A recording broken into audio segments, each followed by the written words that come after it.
Hello and welcome to rounds 5 and 6 of the Protyre Motorsport Ginetta GT5 Challenge. This weekend the drivers get to stretch their legs around this, the epic Silverstone Grand Prix circuit. Western Supermare's Will Burns is the man in form. He took a trio of wins last time out at Rockingham, but he still trails series leader Brad Bailey by 10 points, with Luke Davenport a further 10 points behind. In the G20 class, Stuart Pearson took a pair of wins at Rockingham to extend his lead from longtime rival Brian Murphy. The other win going to series returnee Gary Sims. Rockingham was fantastic weather like this, and we got the car hooked up really well. We've got the similar settings for Silverstone. Don't tell anyone because it worked a treat. Yeah, I'm looking forward to this weekend. We had 2 wins at Alton Park as well, so that's 4 out of 6 so far. So hopefully another 3 at Silverstone. We've had 3 races at Alton Park and 3 at Rockingham, and Brad Bailey is the man who leads the championship. He's 10 points up on Will Burns, who's 10 up on Luke Davenport. Stuart Pearson well clear in the G20 class from Brian Murphy. Cars heading to the grid for race 2, but let's look back quickly at what happened in race 1. David Pittard was on pole position. He led to Copse with a good start by Brad Bailey, slotting him in behind. Behind there was a huge battle for 3rd place. Thiago Calvert muscling his way up alongside Will Burns. Burns retook 3rd at Club, while in the G20s they were 3 abreast going into Stoke Corner. Gary Sims in 15 making a welcome return to the class. Up front, Pittard and Bailey continue to argue over the lead until Bailey had this spin, and that threw him down the order. It left Pittard on target for his maiden Ginetta win. In the G20s, Nick Zapolsky had this spin. That gifted Gary Sims places, but at the checkered flag, David Pittard came through to be the race winner, well clear of Luke Davenport, the margin 4.5 seconds, with Oliver Basie-Fisher getting onto the podium 3rd, and Clive Richards coming home in 4th place. In the G20s, Stuart Pearson defeated Gary Sims. 3rd in class was Brian Murphy. Pittard, Davenport and Basie-Fisher, the G40 podium. Pearson to Sims in the end, 10 seconds. And so the cars now making their way up onto the grid, ready for the 2nd race of the weekend. The grid based on a driver's 2nd best qualifying time. The drivers now look towards the lights. This time it's Pittard on pole, Thiago Calvert with him at the front row, Oliver Basie-Fisher and Clive Richards on row 2. The lights go out and we're in business once again for 20 minutes of racing as the cars accelerate their way down towards Copse Corner. Good start by Pittard, and he leads the way. David Pittard in his 1st season of Ginetta racing then accelerates up towards Maggots for the 1st time, and he's trying to break away from everybody else as they swing into the left-hander of Maggots. Then the Beckett's S's for the 1st time. This enormous field all pouring through. You're on board with Luke Davenport, who started back on the 4th row of the grid, and he's hard at work already, looking for a way past Gary Duckman. The former Porsche champion stays ahead of him for the moment as they work their way now up a gear through Chapel Curve and onto the Hanger Straight. But look up front, Pittard is building the lead. Duckman comes up alongside Brad Bailey on the outside, and Davenport tries to get the toe from him. Duckman passes Bailey in the orange car with the checkered roof as Pittard leads the way down towards Stowe for the 1st time. Oliver Basie-Fisher going strongly, he's in 2nd place. There is Luke Davenport around the outside of Bailey and trying to go around the outside of Duckman, but he's going to run out of road. He does. Back on the inside comes Bailey, and also through on the inside comes Will Burns. It was Burns, remember, who mopped up at Rockingham. He took the 3 race wins there, but he hasn't sparkled here as yet this weekend. Let's see what he can do now. Tries to come up round the outside there. And Luke Davenport round the outside of Brad Bailey. Here they come through Club Corner. Bailey skims the curve on the inside. Davenport on the outside of Club. Past the wing and up towards Abbey they come now. On board with Nick Zapolsky. He had a spin in the earlier race in the G20 class, and he makes his way now towards Abbey. And you can see he's trying to close on the class opposition. Through Abbey up towards Farm now.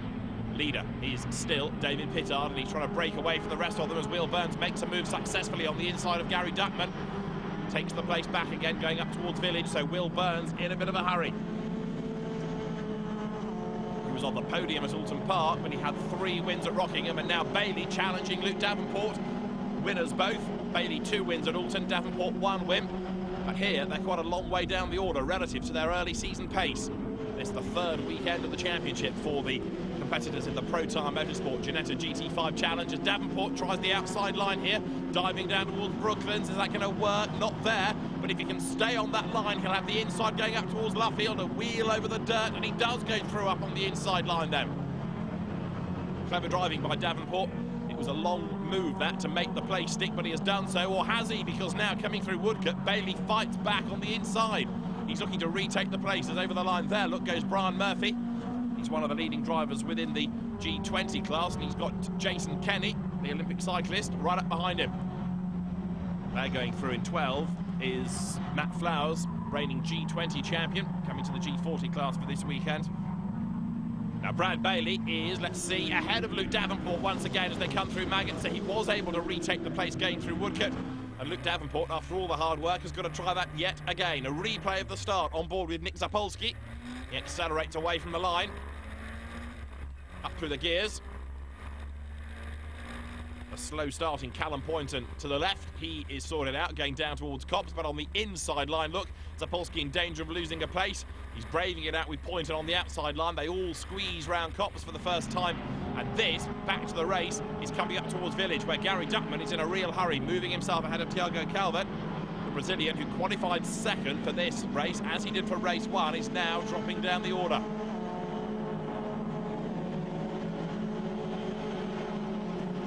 Coming out of Aintree, Calvet right up alongside Duckman, and there as well, look, in the checkered roofed car is Brad Bailey, the former rallycrosser, and then Ginetta junior racer goes up the inside. Calvet, the Brazilian, with his 10,000-mile round trip for each round of the championship, tries to defend, dropping down towards Brooklands, but he's on the wrong line there. Goes deep into the corner, up the inside comes Bailey, but then the lines switch around for Luffield, and so Bailey tries to get the cut back on the inside line and stick his nose alongside Calvet, which he does. Does that pay off for him? Let's see. We go on board with Davenport. Calvet runs wide over the curb and onto the grasscrete. Luke Davenport grabs a gear now, coming through Woodcote. Past the pits, down towards Copse Corner. Sequential box in the GT5 G40s. Now turning their way out of Copse Corner. Bailey is ahead of Duckman, and Brad Bailey steadily now is making progress up through the field. He's got a bit of empty track space though before he can challenge anybody else. Out of Maggots, into the Beckett's S's. Dab of the brakes from Tiago Calvet. Luke Davenport drops it down a gear. Calvet runs a little bit deep through the sequence of corners, and the car looking a bit nervous there. He's on and off the brakes, and Luke Davenport right up behind him, looking now to try to make that move as they come onto Hanger Straight once again. Recovering Callum Poynton goes through onto the Hanger Straight, as up front David Pittard continues to lead the way.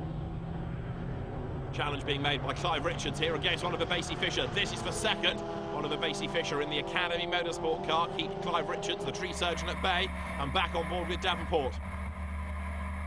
He comes through Stowe now, down through Vale, using all of the road and a bit of the curb. Calvet tries to make his move on Duckman. Brad Bailey ahead of all of this group, and yes, Davenport does gut the inside of the Brazilian. Calvet, though, if he stays his ground, will be on the inside for Club Corner, but I think he's dropped back. Yes, he has. He slots in behind, so Luke Davenport then picks up one place. Coming out of Club, up towards Abbey this time around. Bailey in the checkered roofed car, ahead of Duckman in the other orange entry, and Zapolski's had a second spin of the weekend. By the look of it, as he drives into the gravel, there's something not quite right with the rear suspension, and there's one or two dirty marks there as well, as though he may have been tagged into a spin. Davenport now all over the back of Gary Duckman, coming up towards Village. Duckman, who was a Porsche champion before he went on to win the Production Touring Car Trophy title as well, leaves the door open, and Davenport up the inside, and he's gone through. Good move. Duckman gets forced out wide over the curb and onto the grass, but there was no stopping Luke Davenport. He went diving up the inside, he's taken the place, and now Tiago Calvet tries to come through as well. Now this is what happened to Nick Zapolski. He tries to go to the outside. Oh, bounces off Gary Sims. Well, there was contact, but he wasn't helped into it. I'm afraid he helped himself there. That was a gap that was never on. And so Nick Zapolski gets briefly airborne, bouncing over the back of Gary Sims, heading down to the end of Vale. And with broken suspension, he's out of the race. Gary Sims out of Woodcote, and all that waving that's going on is to say to Brian Murphy behind him, stop fighting me, let's go after the class leader Stuart Pearson. If they squabble, they're going to hold one another up over the line, but Brian Murphy does try to attack. He goes to the inside, and there's contact yet again. Gary Sims' car gets a whack on the right rear corner. Murphy goes through and goes off, and Sims spins, and the wheel parts company, or at least the tyre comes off the rim. Gary Sims, after two whacks on the right rear corner, limps the car off the road. Brian Murphy has gone off the road as well. We'll be back after the break.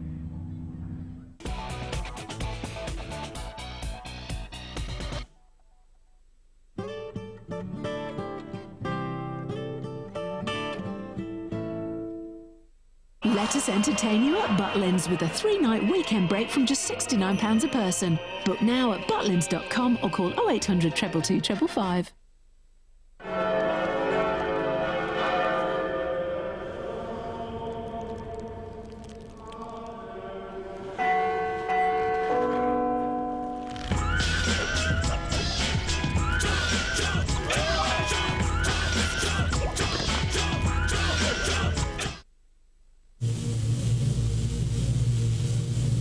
no end of things around the home that can disrupt your wireless internet. But one connection cuts through the interference to give you the UK's most reliable wireless signal for all your devices. Only the new BT Home Hub uses smart dual band to reduce dropouts more than any other broadband provider. It comes with totally unlimited broadband, which is free for the first 6 months, then £16 a month. That's unlimited broadband free for the first 6 months with the UK's most reliable wireless connection. Just call 0800 800 950. Get a shiny new Samsung Galaxy Ace with all the internet you'll ever need for just £16 a month. It's the Android-powered smartphone that's great for gamers and searchers and tweeters and social networkers and loads of other apps. And you get 5,000 texts, 100 minutes and a 5-megapixel camera and touchscreen. All on the network built for the internet. Get yours now. Call 0800 358 9084, search online for 3 or visit a 3 store. Presenting Mantis Scratch Repair Pen, the fast and easy way to improve the appearance of unwanted marks and scratches. Apply directly to the scratch and leave to dry. Wing mirrors, doors, bonnets and bumpers. The Mantis formula fills and levels out the scratch so it blends in with the paintwork. Takes seconds to apply and works on all types of vehicle. The Mantis range, endorsed by the MSA British Rally Championship. Get your Mantis Scratch Repair Pen only $9.99 at Asda, Homebase, The Range and Wilkinson. The only ingredient in my food is Mother Nature, who can't be rushed. When my Uncle Ben's Express Rice makes it to you, she has taken all her time, so that all you need are 2 little minutes to enjoy a delicious rice and vegetable dish. Begin with my Uncle Ben's Express Rice for good food fast. Break up with lingering food. Keep an extra white bottle pack close by and help maintain your teeth's natural whiteness. Eat, drink, chew. Extra. Celebrate a great British institution at this year's Brands Hatch Mini Festival on the 22nd to the 23rd of June. There's wall-to-wall mini racing on the world-famous circuit, stunt shows, rally demonstrations, huge club displays and much more. Don't miss this huge mini party. Book tickets now at brandshatch.co.uk. Kids under 13 go.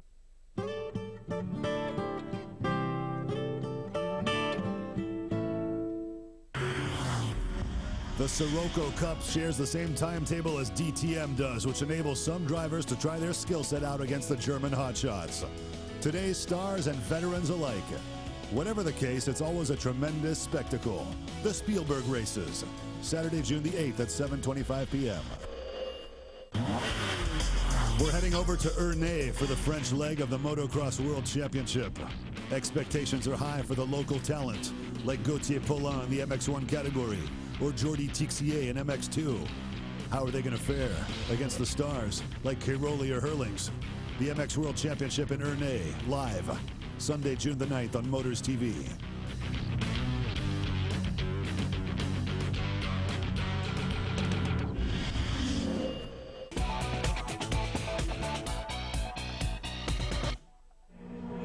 Welcome back to Silverstone. This round 8, the Protyre Motorsport Ginetta GT5 Challenge. Battle on here for second place between Oliver Basey-Fisher, Will Burns and Clive Richards as they go over the timing line. And the driving standards flag was for Tor McElroy for exceeding the track limits. Into Copse Corner, Burns attacks his teammate on the inside, but Oliver Basey-Fisher hangs onto the place. Clive Richards running in 4th, and right with them now is Brad Bailey, who has shaken off the battle he was having earlier on. He's also shaken off the pack behind, and he's worked his way up onto terms with that 3-way, now a 4-car battle going on for second place. Lower down the order, people still squabbling a little as they come into Copse Corner, including Callum Poynton there, and he in turn now is being caught by Jason Kenny. Through Copse Corner, heading up towards Maggots, and a spin, that's Thiago Calvert at Chapel Curve, and he's gone off into the gravel, so that's the day done for him. Race over, Thiago Calvert going no further. Meantime, for second place, Oliver Basey-Fisher in the car with the orange stripe over the top, still second, coming down towards Stowe, Will Burns tries to go all the way around the outside of it. Can he do it?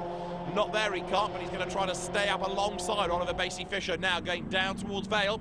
Clive Richards, the former Caterham champion, is there behind them in the blue and orange car. Does he go by? He doesn't, but Burns does take second, and Clive Richards almost gets caught up with Brad Bailey. So Will Burns is up to second place, and Bailey tries to go all the way around on the outside of Richards, coming through Club Corner now. Thiago Calvert, meantime, hops out of the car, race run. And the Brazilian, who deserves better fortune than this, goes no further. This a replay of Brian Murphy attacking the back of Gary Sims' car going into Copse Corner. Murphy goes off, and Sims, with the tyre ripped off the wheel, spins as well. And Brian Murphy didn't survive that either. A punctured tyre putting him out of the race at Copse as well. Burns, Basie Fisher, Richards, Bailey, Davenport. That's the order then for second place. Jason Kenny has got himself up ahead of Callum Poynton, but these two are still nose to tail. Look, going through Abbey. The race leader, David Pittard, though, looking very strong indeed. He won race 1 of the weekend. It looks like he's going to do the double as Bailey in the orange car. Tries to have a nibble at the back of Clive Richards now, coming down into the left-hander of Brooklands. Richards doesn't give him a huge amount of racing room, but Brad Bailey slots back in behind him. Move doesn't work, but he tries at Luffield all over the curb on the inside, and again Clive Richards covers the line as the race leader David Pittard makes his way up towards the checkered flag, and the flag comes out a fraction early, but the win is his as David Pittard comes across the line to score victory. Second over the line, Will Burns, and Oliver Basie Fisher bags third from Clive Richards. It's looking very encouraging this weekend for David Pittard. He's raced here before, and Stuart Pearson is on target for a second victory in class as he comes now out of Luffield. On target to win in the G20s then comes Stuart Pearson. He makes his way up towards the timing line, and that makes it 2 out of 2 for him at Silverstone this weekend. Behind him in the G20s, Mark de Spong comes over the timing line for second, and a very happy team cheering him home. Now, post-race, the result changes. David Pittard comes to Parc Fermé and checks the tyre pressures, and that you are not allowed to do under the regulations. And so David Pittard excluded from the result. It puts him at the back of the grid for race 3, and it means that Will Burns scores another win. Oliver Basie Fisher promoted to second, Clive Richards to third, with Brad Bailey now up to fourth. No changes though to the G20 class. Stuart Pearson takes the win once again. Mark de Spong and Johnny Greenwood second and third. Race 3 about to get underway here at Silverstone. Lights out, away they go then.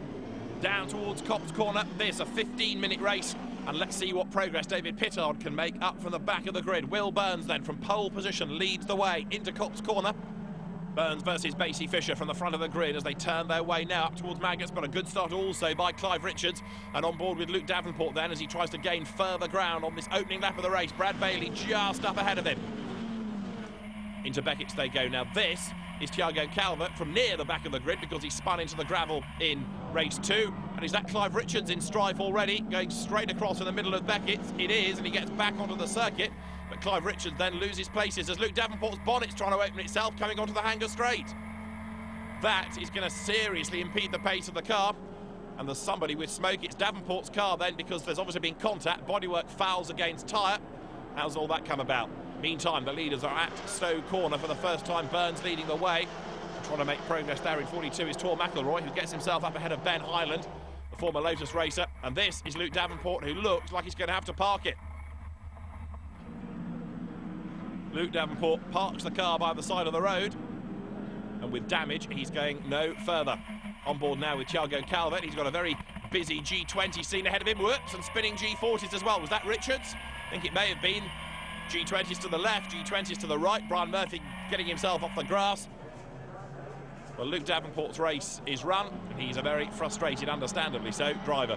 Ben Highland ahead of Tor McElroy, the Australian, back up on the inside, and he retakes the place. Will Burns leads the way at the moment then. Brad Bailey is in second place. The rest of the pack now making its way on to Wellington Straight. Oliver Basie Fisher looking a bit menacing, down in 5th place. He's yet to score a win in a Ginetta, and there's contact ahead as Ben Highland then leans on the all-blue car in the hands of Tor McElroy. That delays them, and with a tow as well, up the inside to gain 2 places comes Oliver Basie Fisher. Through he goes, Ben Highland then down to 5th, but this still his best showing this season in the Ginetta G40 class. Coming now through Luffield, his first season in the championship, but he's behind the Optimum Motorsport car now in the hands of Tor McElroy. Let's have a replay of what happened on the first lap. This from Luke Davenport's point of view. Goes through Copse. McElroy ahead and then disappearing to the right because Luke Davenport gains the place. But at some point there must have been a little nudge. Let's see.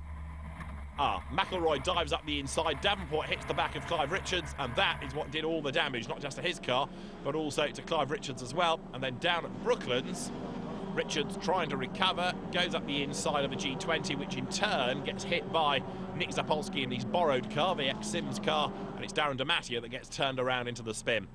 Brad Bailey versus Oliver Basey-Fisher then. This is the top three, all as one, coming down through Club Corner. Will Burns leading the way, but as Brad Bailey goes wide, that leaves the door open, and Oliver Basey-Fisher should be able to go through. Yes, he does. Brad Bailey slips back to third, and so we've got an Academy Motorsport 1-2 now as the cars work their way up towards Abbey. Oliver Basey-Fisher getting closer and closer now to Will Burns. Former kart racer Oliver Basey-Fisher came into the Ginetta Junior Championship and now looking for his first senior win as Tor McElroy dives up the inside and almost goes off the road. Bounces back on again. Briefly, Thiago Calvet lost ground, but he's picked it all up again now thanks to very late braking, running out of road and going all off the circuit, courtesy of Tor McElroy. Thiago Calvet then, who puts a huge amount of effort into his Ginetta racing, picks up another couple of places. Also delayed in that, there you can see, was the car of Matt Flowers.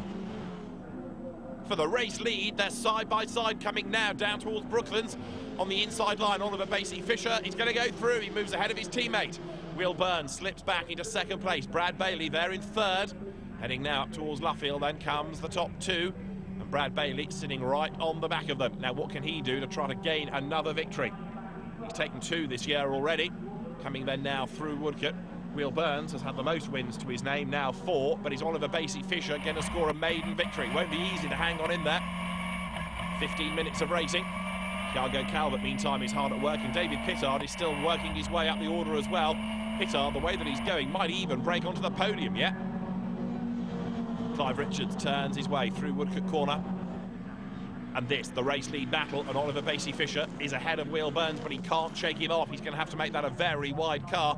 What he really needs is to try to stack Will Burns up and then push him into the clutches of Brad Bailey. If Bailey can attack and Burns has to defend, that might just give Basey-Fisher the chance to escape. They're coming now onto the Hanger Straight, and what's going on behind them is that David Pittard is up to 4th. Look in the blue car, tremendous drive this. He started 23rd on the grid. And down they come towards Stowe Corner. Is David Pittard going to get close enough to Brad Bailey to get himself into a challenging position? OBF, Oliver Basey-Fisher, still leads the way. Will Burns, the engineer, slotting in behind him. And Burns, from the Castle Combe Saloon Car Championship, now that he's gone national racing, this is 2nd season in a multi-circuit championship, just gets stronger and stronger. To the end of Vale they come. Through the left, into the right. Through Club Corner. Effectively now, there are 2 bites to Club. Oliver Basey-Fisher then moves across, takes the line for the second element of the corner and defends from Will Burns. And look at David Pittard. The car has certainly got the speed, and it's a circuit he knows from having raced here in other categories. He's closing onto the back of Bailey now as they turn their way through the right at Abbey into the left at Farm. And Burns, you can see, he's trying to attack and defend, and he's doing more defending now. The gap is widening between the top 2.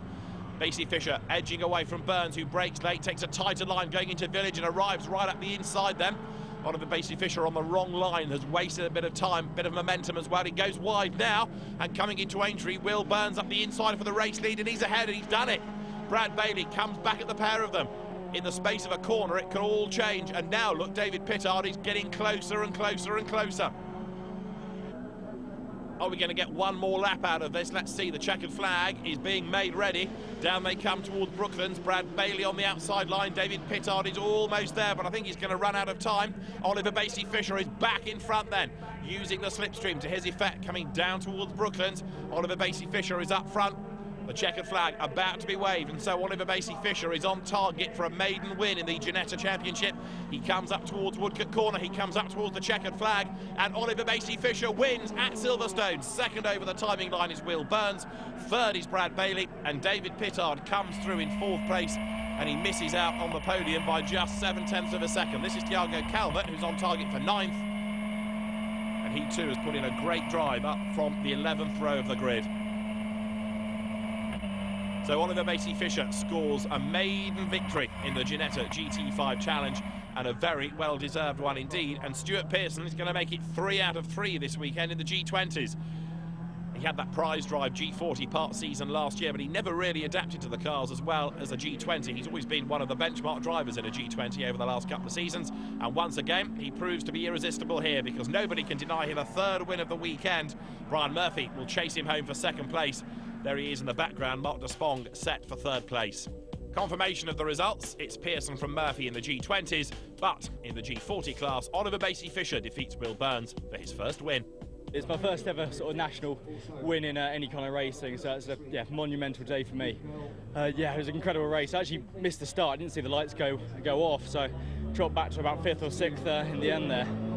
Managed to claw my way up. It was a bit of an incident on the first lap, Maggotts Beckett. Managed to navigate my way through there and sort of slowly pick them off, so I'm shattered. But no, fantastic race, really, really pleased to win. Well, it's not been the best day for you, you've not been feeling very well, but 2 second places, so does that make you feel a little bit better? Yeah, it's a good consolation because I've been feeling really rough.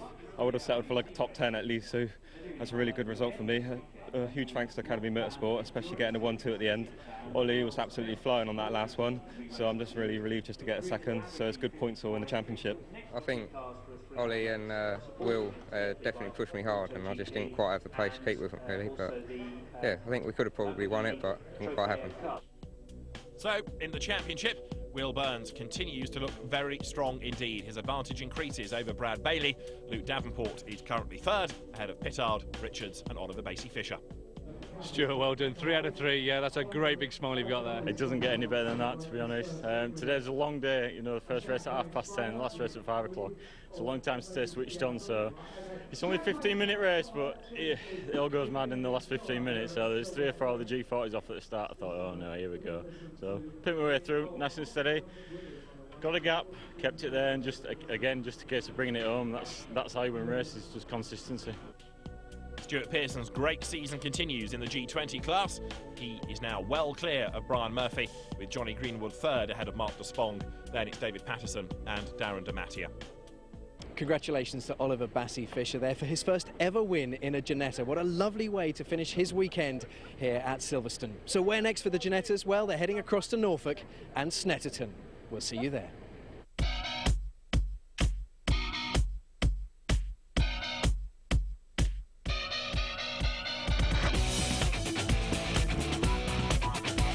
Bye.